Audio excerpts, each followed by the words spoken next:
আমার স্ত্রী ডক্টর জুবাইদাকে এখান থেকে অনুরোধ করা হয়েছে পরিবারের পক্ষ থেকে কিছু বলার জন্য। স্বাভাবিকভাবে আজকের এই দিনটিতে মাহবুব আলী খান সাহেবের সন্তান হিসেবে উনি কিছুটা মানসিকভাবে ভারাক্রান্ত, সেই জন্য ওনার পক্ষ থেকে, পরিবারের পক্ষ থেকে আমি আপনাদের সামনে দাঁড়িয়েছি ওনার জামাতা হিসাবে। আমি প্রথমে আজকের অনুষ্ঠানের এই আয়োজকবৃন্দ যারা আছেন সকলকে একটা সুন্দর আজকের এই সুন্দর অনুষ্ঠানটি আয়োজন করার জন্য সকলকে আন্তরিকভাবে পরিবারের পক্ষ থেকে ধন্যবাদ জানাতে চাই। যেভাবে মরহুম মাহবুব আলী খান সাহেবের জীবনী তুলে ধরা হয়েছে, যেভাবে ওনাকে সুন্দরভাবে উপস্থাপন করা আছে, দেশের জন্য উনি যে সকল কাজগুলো করেছিলেন সেগুলো যেভাবে সুন্দরভাবে উপস্থাপন করা হয়েছে, যারা যারা কষ্ট করে এই আয়োজনগুলি আয়োজন করেছেন, এই প্রোগ্রামগুলোকে সাজিয়েছেন, প্রত্যেককে আন্তরিকভাবে আমি পরিবারের পক্ষ থেকে ধন্যবাদ জানাতে চাই। সম্মানিত উপস্থিতিবৃন্দ, আমার যেহেতু একটি আলাদা পরিচয় আছে, আমি একজন রাজনৈতিক কর্মী, স্বাভাবিকভাবে যখন আপনাদের সামনে দাঁড়িয়েছি একটি দুটি কথা 1 মিনিট সময় হয়তো আমি নিব। এখানে কথা এসেছে মরহুম মাহবুব আলী খান সাহেবের বিষয়ে। উনি একজন দেশপ্রেমিক মানুষ ছিলেন, দেশের জন্য উনি কাজ করেছেন। এখানে কিছুক্ষণ আগে বিভিন্ন বক্তব্য বলে গেছেন যে দেশে একটি পরিবর্তন এসছে, দেশের মানুষ কিছু চাইছে, রাজনৈতিক দলগুলো, রাজনৈতিক কর্মী, রাজনৈতিক নেতৃবৃন্দের কাছে সামনের দিকে বাড়তে চাইছে দেশ। এখানে আপনারা যারা আছেন প্রায় অধিকাংশ মানুষই রাজনীতির সাথে জড়িত আছেন। আমরা যারা রাজনীতি করি, আমরা রাজনীতি করি দেশের মানুষের জন্য, দেশের মানুষের পাশে দাঁড়ানোর জন্য।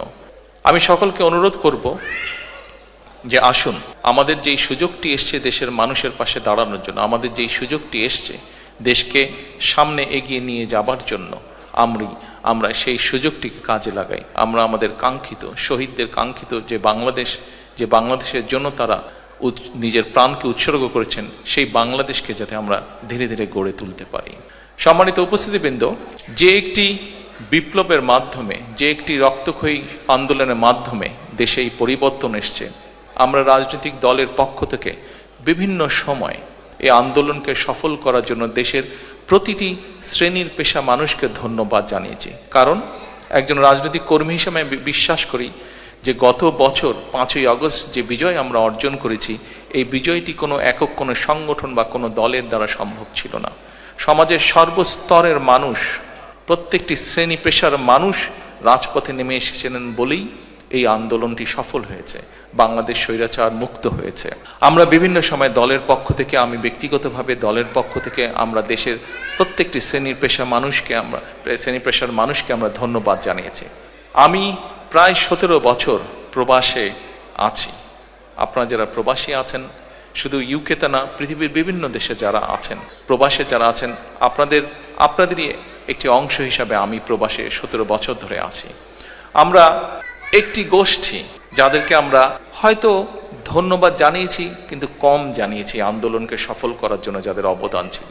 অর্থাৎ সম্মানিত উপস্থিতিবৃন্দ, আজকের এই অনুষ্ঠানের মাধ্যমে সারা বিশ্বে যত বাংলাদেশি প্রবাসী আছেন, যারা বিগত আন্দোলনের, স্বৈরাচারের বিরুদ্ধে যে আন্দোলন হয়েছে, সেই আন্দোলনে প্রবাসীদের বিপুল সংখ্যক মানুষ যার যার অবস্থান থেকে সেই আন্দোলনকে সফল করার জন্য বিভিন্নভাবে অবদান রেখেছেন। দেশের রাজনৈতিক নেতাকর্মীদেরকে সহযোগিতার মাধ্যমে, সোশ্যাল মিডিয়ার মাধ্যমে, মানুষকে উদ্বুদ্ধ করার মাধ্যমে বিভিন্নভাবে প্রবাসী মানুষেরা, আমাদের দেশের বাংলাদেশি প্রবাসীরা সহযোগিতা করেছেন, সাহায্য করেছেন। আমি আজকে এই অনুষ্ঠানের মাধ্যমে পৃথিবীর যে সকল জায়গায়,